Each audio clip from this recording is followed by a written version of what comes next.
Le littoral guinéen, long de 300 km, longtemps resté sous-exploité, est de nos jours un lointain souvenir. La ligne maritime Conakry-Kamsara est une réalité désormais. Elle s'ajoute à plusieurs autres lignes déjà opérationnelles. 3 bateaux assurent cette liaison. Le plus grand est d'une capacité d'accueil de 320 passagers.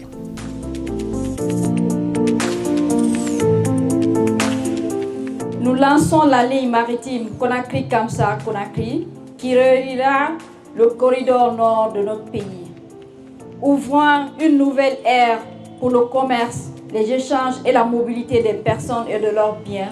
Ce projet ne représente pas seulement un jalon important pour notre société, mais constitue également une avancée majeure pour l'économie nationale et un pas décisif vers l'intégration économique de notre pays.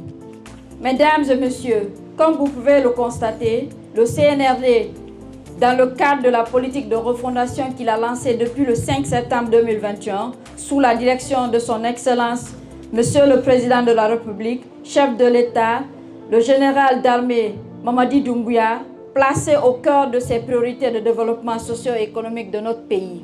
Cette ligne maritime sera un véritable catalyseur de croissance pour notre économie, facilitant la libre circulation des biens et des services et devenant un levier stratégique pour le développement durable de la Guinée.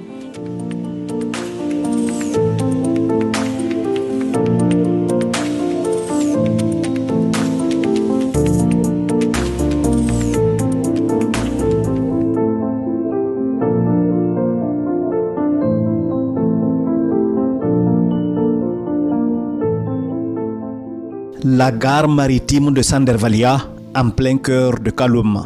Ici s'effectuent les opérations de transport maritime de passagers. Nous sommes samedi, la salle d'attente ne désemplit pas.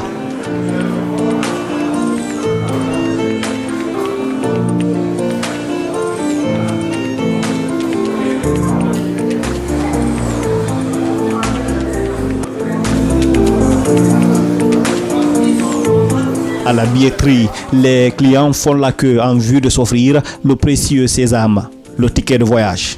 Premier venu, premier servi, dans une ambiance captivante.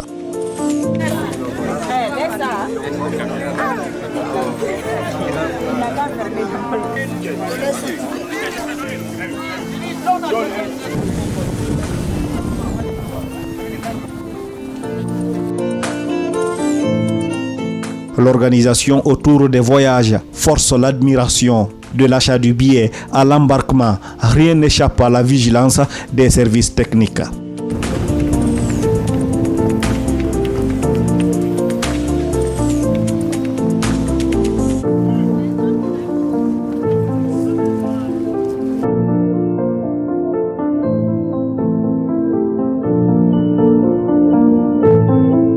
Quand on fait l'enregistrement, de l'autre côté, vous allez voir, il y aura une autre barrière là-bas. Dès que le passager passe, on les envoie ici, les 72. Ici, vous attendez. Quand tout le monde est là, le 72, donc je vous ai parlé, le nombre de personnes, à partir de là, on les embarque. Bon, eux sont là, ils n'ont plus accès à des parties là-bas. Et c'est en ce moment-là, on commence à préparer le deuxième voyage, pour ne pas faire retarder les clients. Donc, quand ils sont là, il y a une autre équipe qui est là pour les embarquer.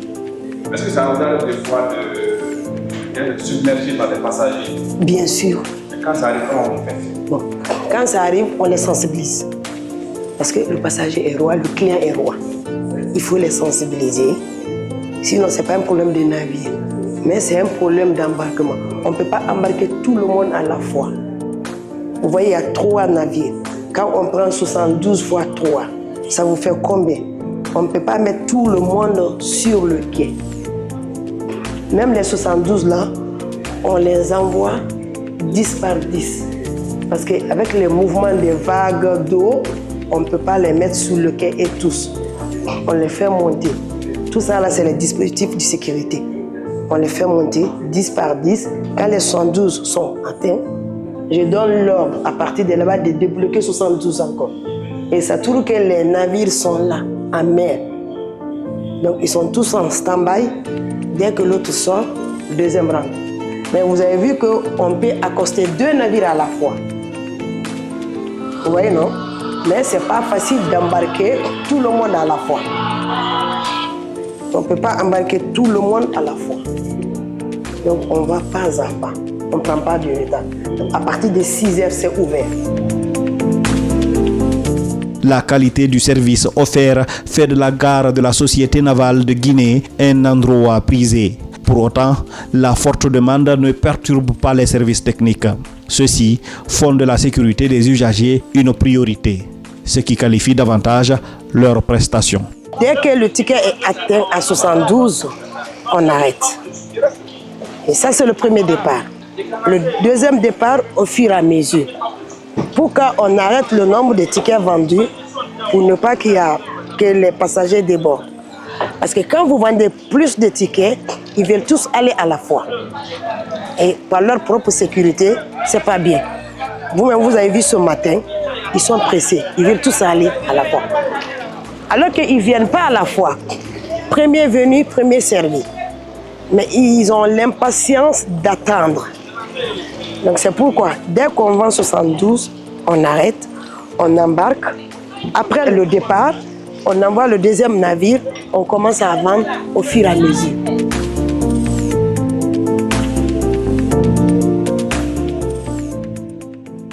Des voyageurs qui ont la boulimie du confort de la ligne maritime mise à disposition par la Société navale s'en donnent à cœur joie.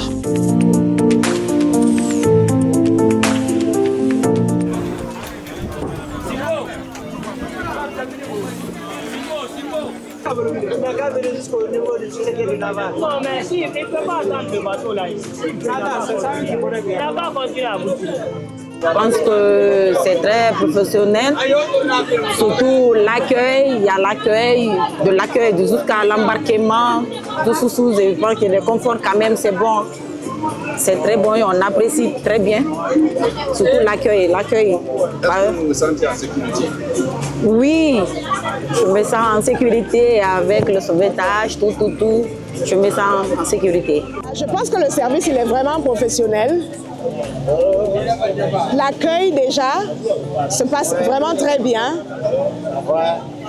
Et ensuite la prise en charge entre l'accueil et l'entrée sur le bateau, je trouve que c'est vraiment très professionnel.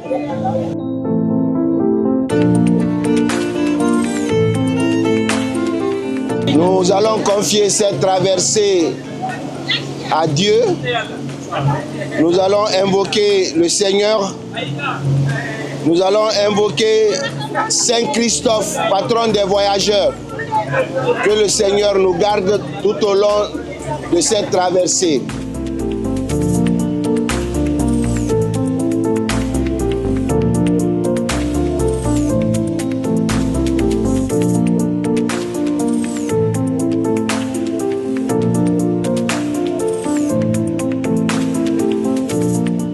On se sent en sécurité dès le départ jusqu'à l'arrivée. Il y a une bonne ambiance, surtout ce que j'adore.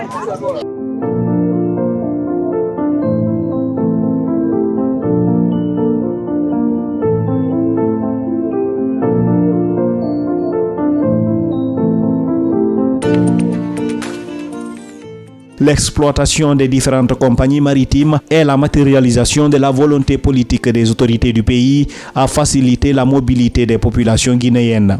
Sous l'impulsion du ministère des Transports, la Société navale guinéenne fait de cette ambition une réalité tangible grâce à la disponibilité d'infrastructures adéquates.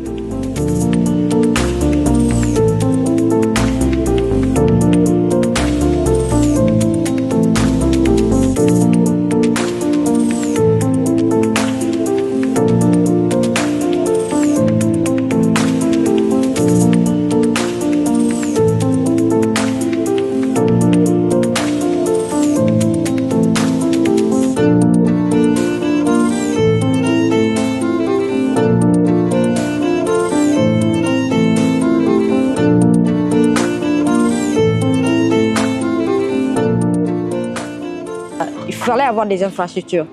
2022-2023 et jusqu'à fin 2024, c'est ce que nous avons mis en place. Vraiment les infrastructures portuaires qui pouvaient accueillir les moyens navals et qui pouvaient aussi nous aider à développer ce transport maritime. Et ce qui est maintenant vraiment développé, je ne dirais pas totalement, mais qui est en cours. Le transport maritime de Conakry vers l'intérieur du pays et de Conakry vers les pays voisins n'est plus un luxe, mais une nécessité facilitée par le CNRD grâce à l'acquisition de moyens navals. Vous voyez, on peut voir maintenant que la ligne, le bateau qui fait la ligne Conakry-Freetown vient d'arriver, qui fait 3 fois la semaine.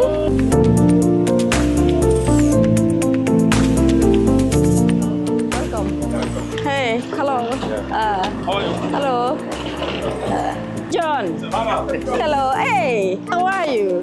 It's been a while. Long time. Yeah. How you doing? Fine, you? Good. Yeah. Looking sharp. Wow. I have to. Oh, you look too sharp. I have to. Thank Nice you. to meet you.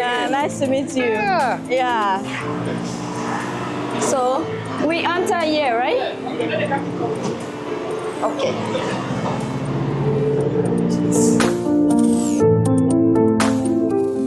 La fréquence de voyage de la ligne Conakry-Freetown est de 3 fois par semaine. Le bateau offre d'impeccables commodités répondant aux normes du transport maritime. Un secteur dans lequel la Guinée est en train d'exceller à travers l'existence de plusieurs bateaux pour le compte de la société navale.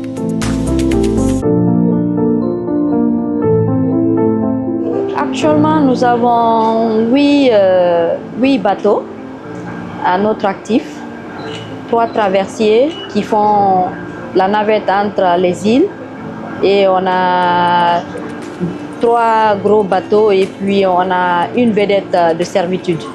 Ce qui fait, et puis nous avons aussi réparé notre ancien bateau, les îles de Los, ce qui fait aujourd'hui que la navale a 8 bateaux à son actif. C'est un business plan qui a été élaboré et un plan d'exploitation. Pour un début, nous avons prévu de faire 3 fois la semaine. Les perspectives sont ambitieuses. Ce n'est pas seulement le transport de personnes, mais de marchandises dans la sous-région aussi. C'est vraiment ce que nous comptons faire. Et nous sommes en train de mettre tout en œuvre pour que ce rêve devienne une réalité. C'est à juste titre que les capacités opérationnelles et professionnelles des cadres ont été renforcées en matière de navigation maritime et la manutention. Il y a 2 ans, nous avons commencé un programme de formation. Nous avons amené des cadres à l'Académie régionale des sciences des mers de la Côte d'Ivoire qui sont en train d'être formés, d'autres dans la navigation, d'autres vraiment tout ce qui est mécanique navale et puis et d'autres aussi les activités connexes comme la consignation, la manutention et tout. La société navale guinéenne, l'autre symbole de souveraineté nationale.